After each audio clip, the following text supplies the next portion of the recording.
Welcome. It looks like we all get to do the online learning experience, whether we wanted to do it or not, whether we wanted to take it in that method or whether we wanted to teach it in that method.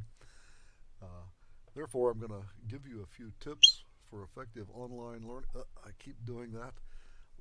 Tips for effective learning from alternative instruction delivery methods, whatever that is. I'm not sure that I know of very many alternative methods, but so let's take a look at some.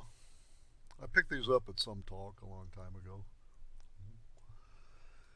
Uh, a lot of them are just common sense, and they don't really necessarily even apply to online learning situations. Yeah. Number one, create a dedicated study space.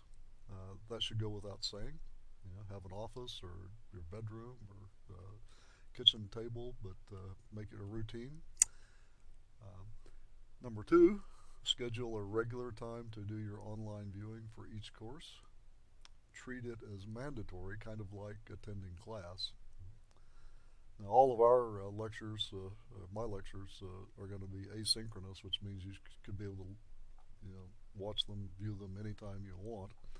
You don't have to be available at a specific time, but it's probably important for you to go ahead and schedule a specific time for you to do the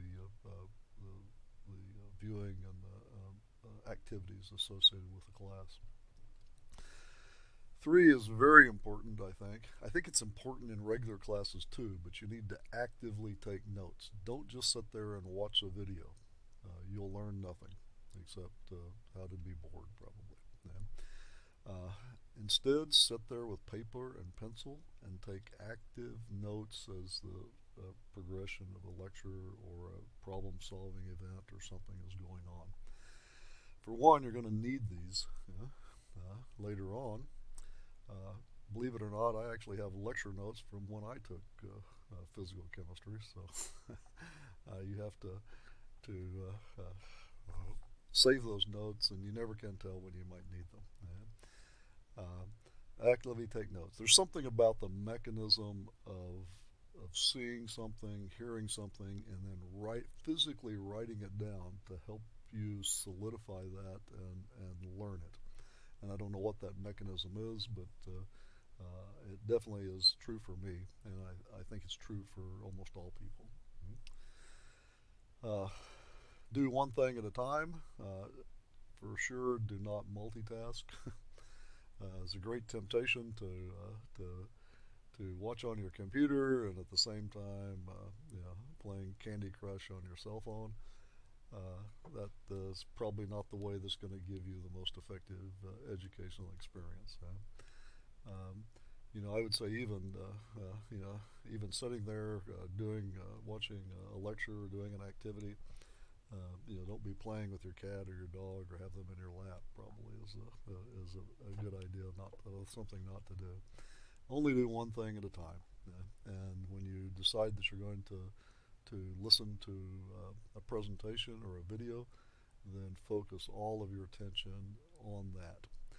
I'm going to break things down so that hopefully there won't be any that's going to be longer than 15 minutes. And I'll try to do multiple ones to fill up a reasonable amount of time. And if you're taking notes, then that 15 minutes is probably going to turn into something closer to 25 minutes. Because what you'll see is that, I need to go back, so pause the video, go back over the point, maybe show the screen and write down, need more time to write something down. I'm talking too fast, maybe. Then by all means, pause the video, maybe back it up a few frames and write down what you need, and then let it go again. Or if something wasn't clear to you, listen to it several times. And that's the really powerful thing about online video presentations. Is it has that great advantage. You don't have that opportunity in a class. What you have the opportunity in an in-person class is say, could you repeat that again? And you don't have that in this asynchronous format of instruction delivery with videos. Minimize outside distractions. That kind of goes along with previous things I've said. If you're having trouble with a concept, yeah, or having trouble understanding something, reach out to your classmates, to your instructor, to me, when you need help, and do it early than often. Yeah. There's no shame in it. You don't get penalized for it. In fact, believe it or not, people look up to other people who don't pretend like they know it all and that they've got everything. And very important, number seven there is to take breaks. Like I said, I'll try to divide all of my lecture notes into 10 or 15-minute videos, and that allows you to take a 2 or 3 minute break between each one if you care to choose. Certainly don't say, well, I'm going to not do anything this week and I'll catch up next week with having a marathon video session. That's probably not going to work. Yeah? And then finally, treat this like a real class. Basically treat any class like a real class, but uh, for some reason, online classes have this tendency that people don't really treat it like a real class. The drop rate from online classes is astronomical. The successful number of people that make it through these large online classes is very, very low percentage. Yeah? So treat it like a real class because it is. A couple of other things.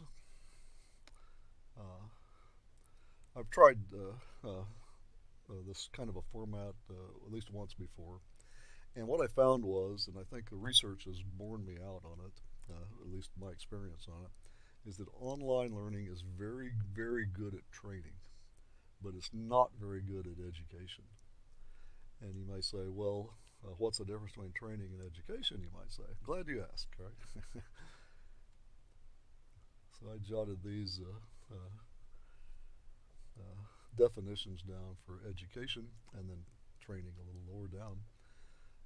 So I don't think these are not did not originate with me. I went to a seminar once and wrote them down, but that's been sort of filtered through me, I guess. So I don't think this is word for word what I was given, but some reasonable facsimile of it filtered through my perception anyway.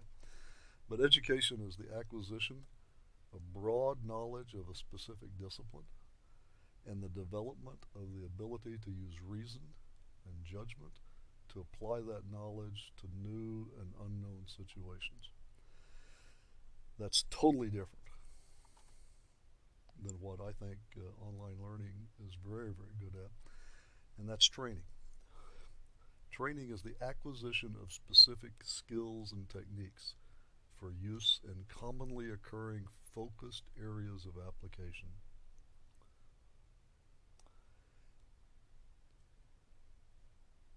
Online learning is very good at training you and showing you how to obtain very specific hands-on skills, and not necessarily manipulating with hands, but for instance, I think it's very, very good at, if you don't know how to change a tire, to go get a video and watch the video and learn the steps and the procedures that you go through into changing the tire on your automobile. I mean, it's fantastic at that.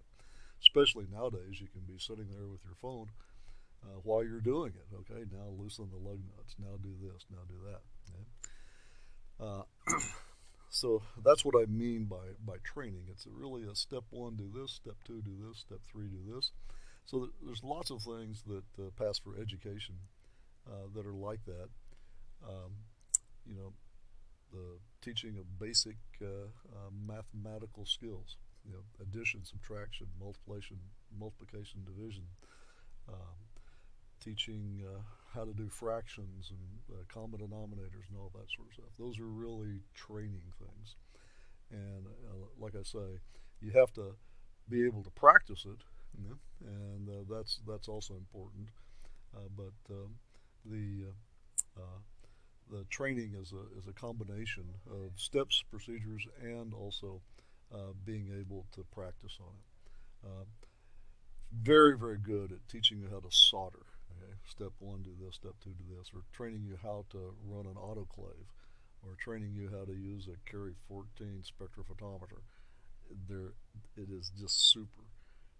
What it misses, though, is the educational aspects, where you get hopefully a broad knowledge of your specific discipline, and then through watching people um, uh, use reason and judgment, for you to develop the ability to apply that knowledge to what situation may arise. You know, and they may be new situations, certainly new to you, but they may be new to all of humanity. And I think that's the difference. And by judgment, it's you know, there's various forms of judgment that needs to be placed in that. You know, it could be judging what's the most cost-effective way to do something, or it may be what's the most ethical thing to do. So there's a broad range of things that really the liberal education technique is suited for, and I'm not sure that watching videos is ever going to give anybody any of those ideas. Well, anyway, that's my 2 cents worth. If you watch this video, uh, then you're ready to obviously have located all the things. You can go on in and start the first series of online lectures, really specifically for the course.